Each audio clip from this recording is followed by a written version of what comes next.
दादा आता शेतात काय पेरणी चालू आहे? आता मकाची पेरणी चालू आहे. पाऊस नाही. पाऊस नाही, पावसाची आतुरतेने वाट पाहत आहेत. पावसामुळे नाराज आहे शेतकरी. पाणी पाहिजे भरपूर आणि सगळ्यांची पेरणी झाली, जवळजवळ 75% पेरणी झाली. सगळे शेतकरी चिंतातूर, पावसामुळे चिंतातूर आहेत.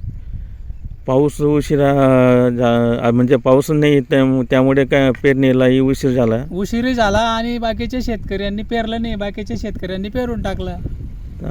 अडचणीमुळे शेतकरी विचारात पडता ना. बरोबर बरोबर. हां, ज्याच्या घरच्या पैसा आहे, गाई जोडी आहे, कोणाचं ट्रॅक्टर आहे, ते स्वतः पेरून टाकतात. भाड्याची जमीनवाला काय करणार? भाड्याच्या जमीनवाल्याला विचारच करावा लागतो. बरोबर बरोबर. आता आपण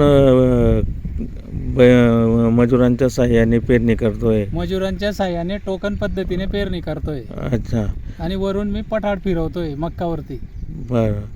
काही जे शेतकरी आहेत ते यंत्रणाच्या साह्याने पेरणी करतात, ट्रॅक्टरच्या साह्याने पेरणी करतात. अच्छा. मग त्याच्यात आणि याच्यात काय काही फरक जाणवतो का? फरक एवढाच वाटतो की बुवा ते काम तात्काळ होतं, लवकर होतं, हे हळूहळू होतं. हळूहळू. साठा क्षेत्रावाला कशाला बैलनी जोडीन बाया पाहिल नाही, तो ट्रॅक्टरनेच करून घेतो. लहान माणूस काय म्हणतो, जास्त खर्च होतो बुवा, त्याच्याकरता आपण हे कमी प्रमाणात गरबी करून घेऊ. दादा यावर्षी आता पाऊस उशीर झालेला आहे, तर पुढचे जे हंगाम आहेत त्यालाही उशीर होईल. पुढच्या हंगामालाही उशीर होईल आणि पावसाला बी उशीर झाला. आणि पाऊस जर पुढे लांबला, म्हणजे असा अंदाज सांगतोय पंजाबराव डंक, किंवा मागचा जो पावसाळा येणार आहे आपला दिवाळी किंवा दसऱ्यामध्ये, पुण्यामध्ये पाऊस येतो, तो पाऊस भरपूर आहे.